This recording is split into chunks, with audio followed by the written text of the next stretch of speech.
कह रहे थे अभी कि मैं इस कांग्रेस दफ्तर में 20 साल के बाद आया हूँ, तो इनके पिताजी के परिश्रम से ही ये भवन का निर्माण हुआ था और मैं उन दिनों में हरियाणा प्रदेश कांग्रेस का अध्यक्ष था। और अध्यक्ष की कोशिश होती है कि जो भी पैसा भाड़ा का और का मिले वो वहीं दफ्तर में ले जाए चंडीगढ़। लेकिन मैं जितना भी मेरे साथियों ने मुझे सम्मान से यहाँ रुपए पैसे का साथ दिया वो सारा मैं पंडित जी को दे के गया था। तो मैं भी कई साल के बाद आया हूँ। आप तो यहाँ लोकल हो तो आप तो कम से कम सैर करते तो देख लेते होगे भाई कांग्रेस दफ्तर है। ये जो कांग्रेस का ऑफिस है ये बहुत ऐतिहासिक बात है, कोई साधारण बात नहीं है। हरियाणा सबसे अच्छा है कि हरियाणा के अंदर कांग्रेस के अपने प्रयास से बहुत थोड़ी जगह दफ्तर बने थे, उनमें से एक ये है।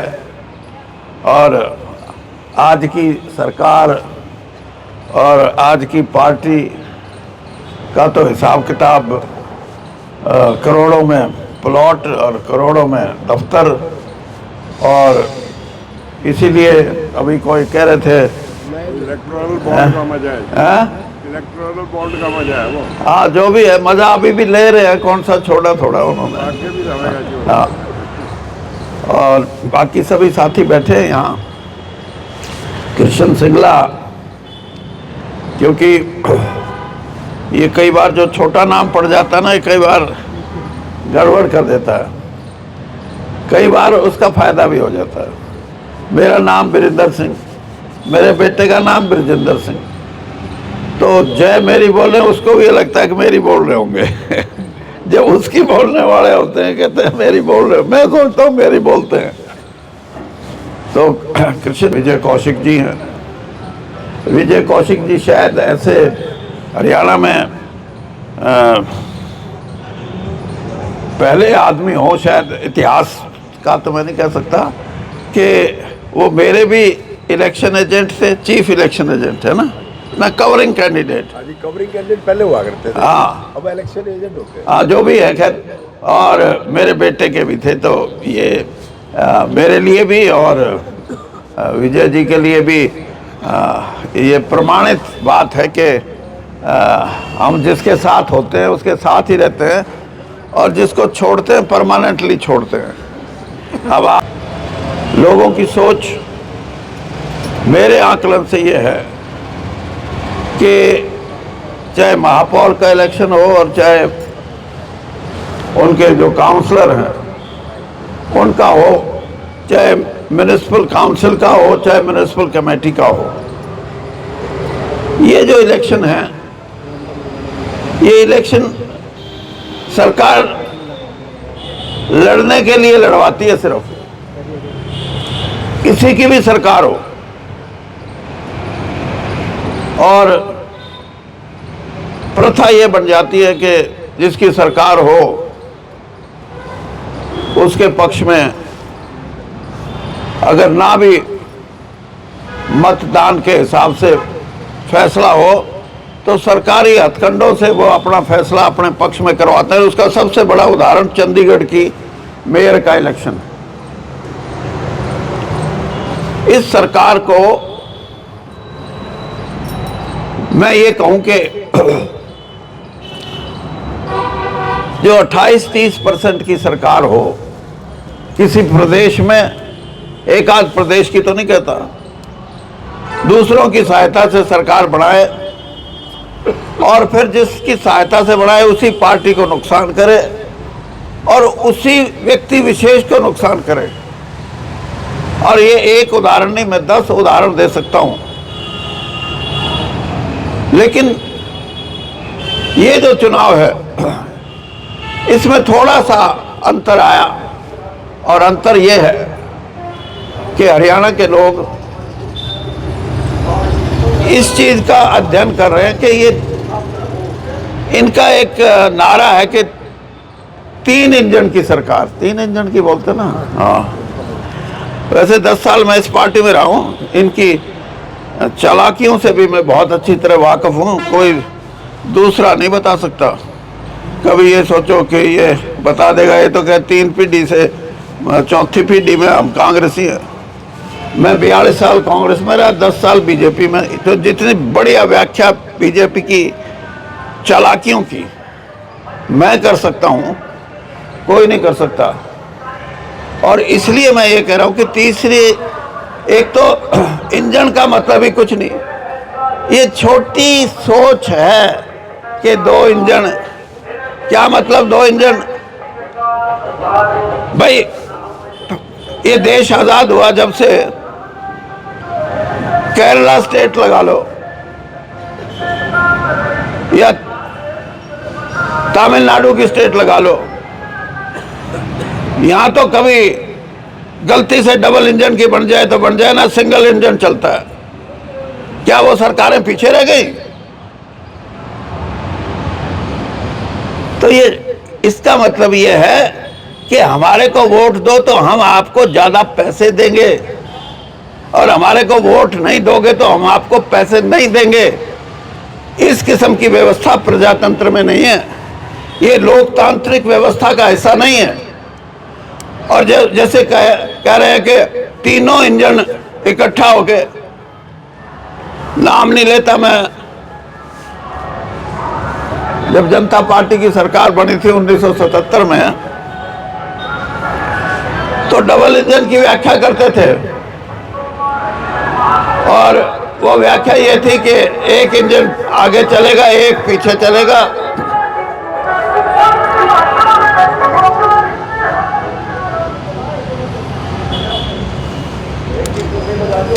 ऐसी बात चली, लेकिन वो डबल इंजन चला नहीं,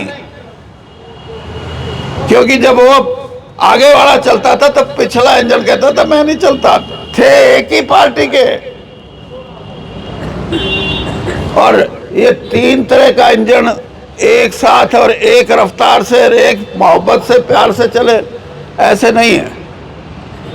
मैं इसलिए कह रहा हूं कि राजीव गांधी जी ने ये कहा कि जब देश का पीएम और देश का सीएम, प्रदेश का सीएम, तो जिले का डीएम क्यों?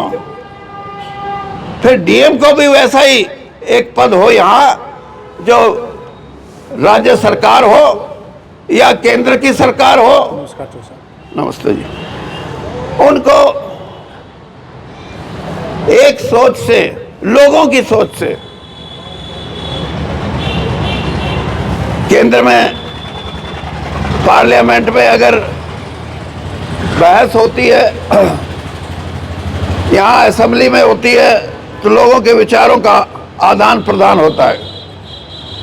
एक पक्ष में पार्टी है तो एक विपक्ष में है, लेकिन यहां अगर डिप्टी कमिश्नर हो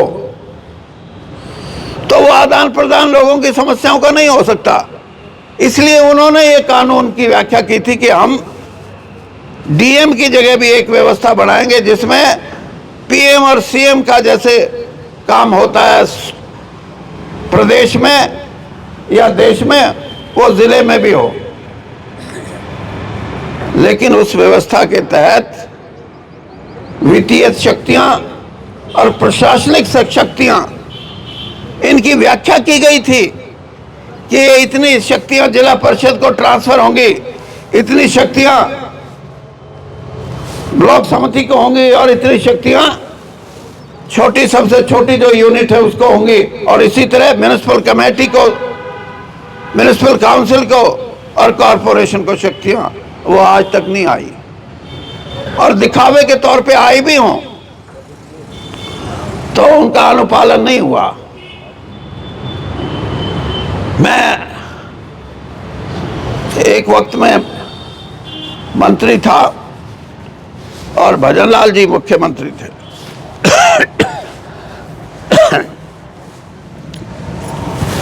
एक ऊपर से कांग्रेस हाईकमांड से ये संदेश आया कि आप अपनी पार्टी के कांग्रेस के एमएलए को बुलाओ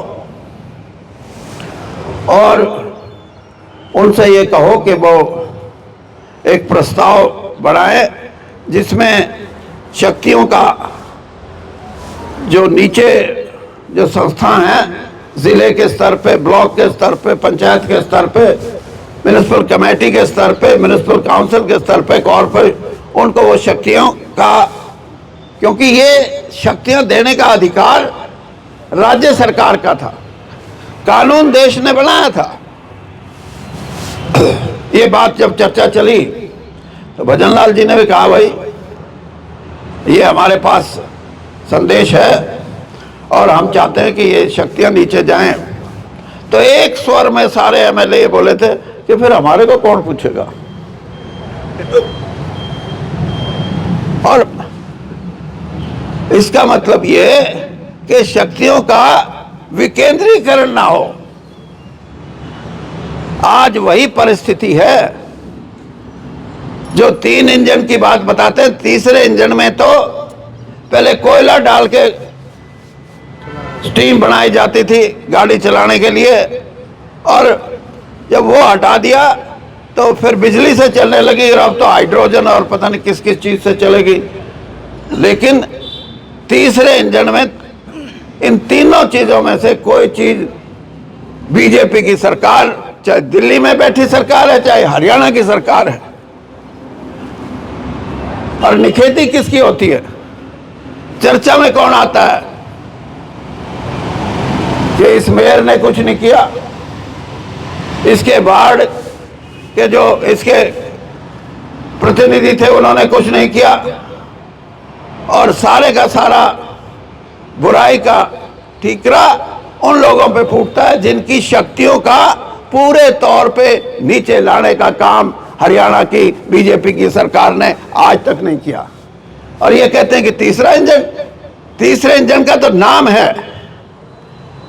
अरे जब आप वोट मांगो तो कहो कि मोदी करेंगे, अगर मोदी ने करनी है तो फिर एक इंजन से काम चला, फिर तो दूसरे की भी जरूरत नहीं। और तीसरा तो बिल्कुल लुप्त हो जाएगा।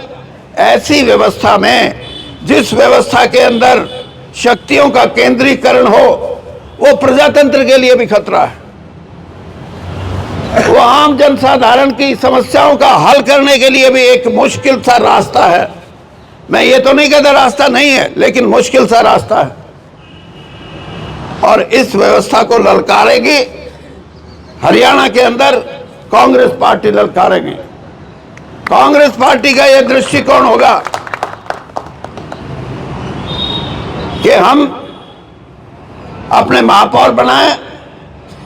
हमारे वार्ड बता रहे थे भाई कि धर्मेश जी कि 20 हैं, 20 में से 12 में कांग्रेस के प्रत्याशी होंगे, 8 में समर्थन दिया। मैं इस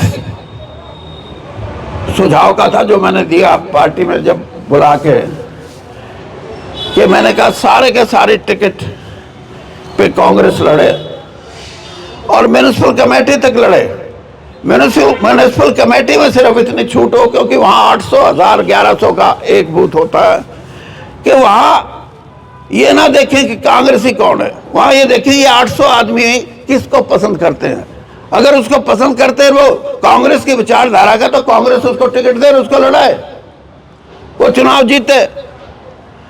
तो इस किस्म की व्यवस्था में अगर कोई छोड़ के भी जाएगा, जैसे मैंने कहा सरकार में भागते हैं, तो कम से कम ये नजर जरूर आएगा लोगों को कि प्रजातंत्र के अंदर लोकतंत्र की भावनाओं का अगर कहीं हनन होता है तो वो सिर्फ भारतीय जनता पार्टी की ऐसी परिपाठी है, उसकी ये सोच है कि राज बनाओ, किसी तरीके से बनाओ। और ये प्रजातंत्र के लिए एक बहुत बड़ा खतरा है। मैं आज आपको ये बात बता के जा रहा हूं। अगर भाई सिंगला जी को, कृष्ण सिंगला को आपका समर्थन मिलता है, तो आपके ये मत सोचो कि कृष्ण सिंगला को महापौर बना के आपने बहुत बड़ा शहर के विकास के लिए रास्ता खोल दिया, नहीं। दूसरा एक पक्ष है, और वो पक्ष ये है कि अगर कृष्ण सिंगला जैसे कांग्रेस के प्रत्याशी महापौर का चुनाव जीत के जाते हैं और हरियाणा के दूसरे जो जहां जहां ये चुनाव हो रहे हैं वहां कांग्रेस विजयी होती है, और भारतीय जनता पार्टी के जो प्रत्याशी हैं उनको हार मिलती है, तो एक पक्ष जो मजबूत होगा वो ये कि इस देश में प्रजातंत्र रहेगा। दूसरा सवाल ये रहेगा कि आपको वोटों का हक आपका बना रहेगा, खत्म नहीं होएगा। ये वन नेशन वन इलेक्शन क्या है? ये भाई बैठे हैं हमारे प्रेस के, कभी यहाँ की प्रेस में मुझे बुला लेना, मैं एक एक शब्द की व्याख्या करूंगा कि ये अधिनायकवाद की तरफ एक बहुत बड़ा कदम है। उसकी व्याख्या आज मैं सिर्फ इसलिए कर रहा हूं कि अपने वोट को बचा के रखो, इस प्रजातंत्र को बचा के रखो, और इस कमेरे वर्ग को जिसको आरक्षण दिया गया है, इस आरक्षण को बचा के रखो। और हमारे कांग्रेस का हो सकता है जल्दी 10 दिन में 15 दिन में विजय भाई कोई निर्णय कांग्रेस का आएगा, उसके बाद हम इस बात पे सबसे पहले देश में आंदोलन शुरू करेंगे। और वो आंदोलन क्या होगा कि प्रजातंत्र जो 97 साल की लगातार लड़ाई से बना, वोट जिसका अधिकार वेस्टर्न वर्ल्ड में, पश्चिमी देशों में, तो हमारे देश में जब फ्रेंचाइज का अधिकार दिया गया कि हर 21 साल के आदमी को, चाहे महिला है चाहे पुरुष है, उनको वोट का अधिकार होगा। दूसरे जिनको समृद्ध राज्य बोलते हैं उनमें तो 20-20 साल के बाद आया। और ये बात इसलिए है कि इन अधिकारों की रक्षा करने के लिए एक और पक्ष भी है जिसमें हमारी प्रेस भी कभी कभी सहमति नहीं रखती। ईवीएम अकेला दोषी नहीं है। ईवीएम को जो मैनेज करते हैं, लॉजिस्टिक सपोर्ट, जो मैं उठा के जाऊंगा, ये उसको फीड करेंगे, ये कैंडिडेट्स के नाम और उसके सिंबल डालेंगे, ये सारे की सारी प्रक्रिया में जो पूरा एक सिस्टम है, वो सिस्टम डाउटफुल है। बड़े आराम से कह देते हैं कि जो जीत जाता है वो तो कहता है ईवीएम ठीक है, जो हार जाता है वो कहता है कि नहीं ईवीएम ने हरा दिया। मेरा ये राय नहीं है, मेरे राय ये है कि जब दुनिया के अमेरिका जैसे, इंग्लैंड जैसे, जहाँ 500 साल पुराना प्रजातंत्र है, वहाँ जब वोट पर्ची से डाली जाती है, बैलेट पेपर से डाली जाती है, तो ये इतनी एडवांस टेक्नोलॉजी वाला देश कब बन गया कि यहाँ ये पद्धति चलती रहे। इस पद्धति पे निशान, सवालिया निशान उठे हैं। ये भी एक सवाल है, और मैं आपसे दावे से कहता हूं कि आप ईमानदारी से अगर गरीब के घर में जाके ये बात कहोगे कि तुम्हारा वोट का हक जाता रहेगा, ये क्या नाम, पोपली, उसका पूरा नाम क्या है? परवीन पोपली। परवीन पोपली को नहीं डाल रहे, तुम्हारी पोपली बन जाएगी, वोटर की पोपली बन जाएगी। इसलिए हाँ, जरूरी है उनको जागृत करना। और ये समाचार सिर्फ इस बात के लिए नहीं है कि हम आपकी स्ट्रीट लाइट सोलर सिस्टम से लगा देंगे, हम आपका जो सड़कें हैं वो ऐसी बनवाएंगे। ये तो पेरिस से कम की सड़क बनवाते नहीं बीजेपी वाले, और कहीं बनी है तो बता दो। हाँ, इनके दफ्तर जरूर पेरिस जैसे बने हैं। 5 स्टार ना 7 स्टार। हाँ, उनमें कहते बढ़ के नहीं देखे ना, तो कांग्रेस में बढ़ रहा है, मैंने बढ़ के देख रखा है। हाँ, ऐसा तो। और बेरा ने किसकी तस्वीर कड़े तो कद खींच लेनी हुई नहीं बेरा इनका। हाँ, तो ऐसी व्यवस्था में 21 प्रोग्राम लेके आए, मैं ये कहता हूं कि सबसे बड़ा प्रोग्राम क्या है। मैं आपसे ये बात कह रहा हूं कि आज से 10-12 साल के बाद इस देश की आधी से ज्यादा आबादी शहरी आबादी होगी। अगर शहरों का विकास सही रंग में, सही तरंग में और सही व्यवस्था में और सही प्लानिंग से नहीं होगा तो जो दिल्ली की हालत आज हुई है वो हर शहर की हालत हो जाएगी। इसलिए कांग्रेस ने यह बात स्पष्ट की है कि हम जानते हैं कि अर्बनाइजेशन होगी, हम ये जानते हैं कि आधे से ज्यादा आबादी। और आपको एक और आंकड़ा बता देता हूं, अभी तक इस देश की जितनी आबादी है उसका सिर्फ 12% हिस्सा ऐसा है जमीन का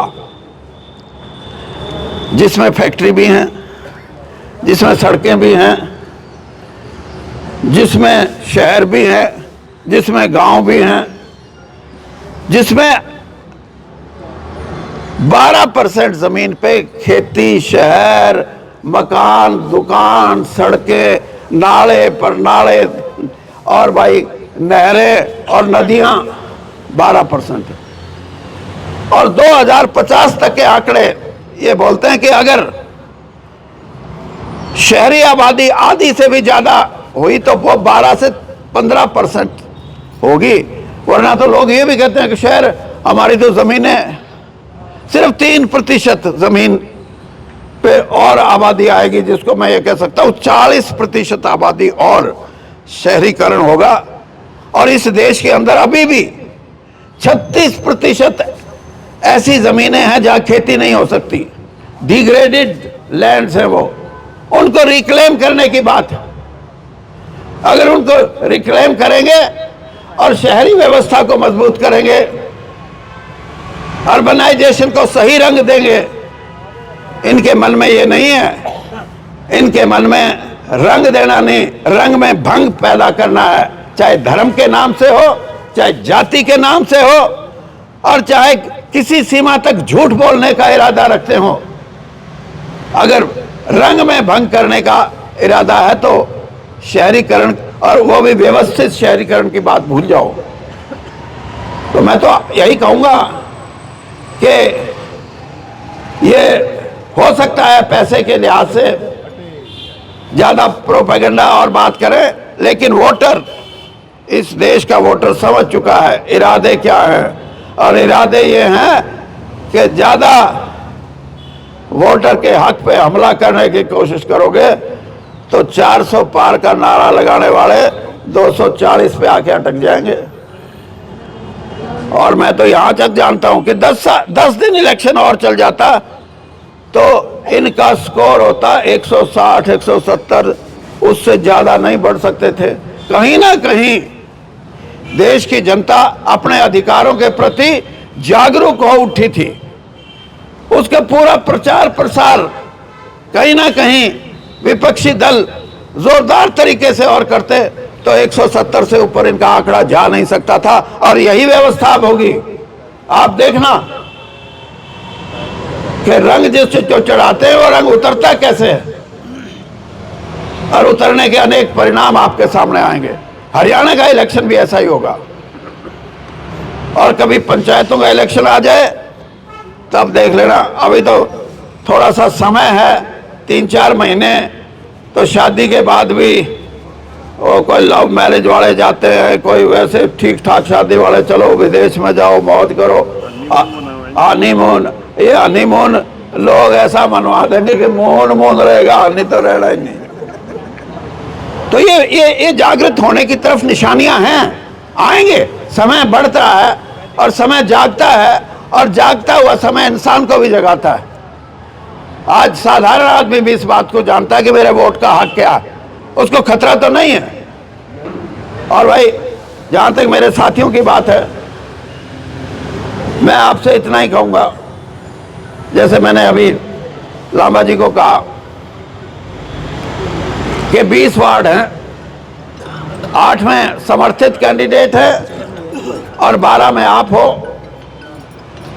मेरे कम से कम 20 साथी 20 वार्ड का, एक वार्ड के, आप ये सोचो, सिंगला जी नहीं, ये तो अपना काम करेंगे। आप अपना काम ये करो और आप ऐसा काम करो कि सामाजिक रूप से जहां जहां आपको ताकत मिलती है वहां ताकत का इस्तेमाल करो। और वो ताकत आप समझते हो कि इस व्यवस्था में जहां देश की आधी आबादी शहरीकरण की तरफ बढ़ रही है, वहां आपके वोट, गांव से उठे हुए वोट, वो भी बहुत है। हिसार शहर की बात बता देता हूं, जिसमें दो हल्के भी लगते हैं थोड़े थोड़े, लेकिन वो कॉरपोरेशन का हिस्सा है। यहां जो शहर के आउटस्कर्ट्स हैं, बाहरी आबादियां हैं, वहां गांव से आया हुआ या तो बैकवर्ड क्लास का भाई है या कोई शेड्यूल कास्ट का भाई है या किसी चलते गांव में अच्छे, जिसके बच्चे ने कोई पढ़ाई लिखाई कर ली हो, उसने अपना कोई प्लॉट लेके बना लिया हो। तो ऐसी व्यवस्था में आप बहुत प्रभावी हो सकते हो। मैं आपको अपने प्रभाव की बात बता रहा हूं।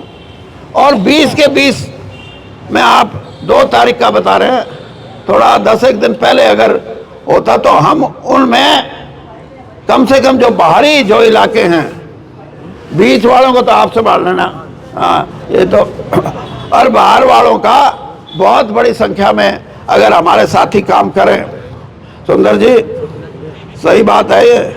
हाँ, आप अगर बाहर की जो हमारे 8-10 जितने भी वार्ड हैं उनमें आप काम करोगे तो आपको अच्छे परिणाम आएंगे, और अच्छे परिणाम आने ही ज़रूरी हैं। मैं ये बात मेरे साथी विजय कौशिक को भी कह रहा हूँ, मेरे साथी जितने भी यहाँ बैठे हैं, और आप सबको एक बात कहना चाहता हूँ, मेरे अपने साथियों को।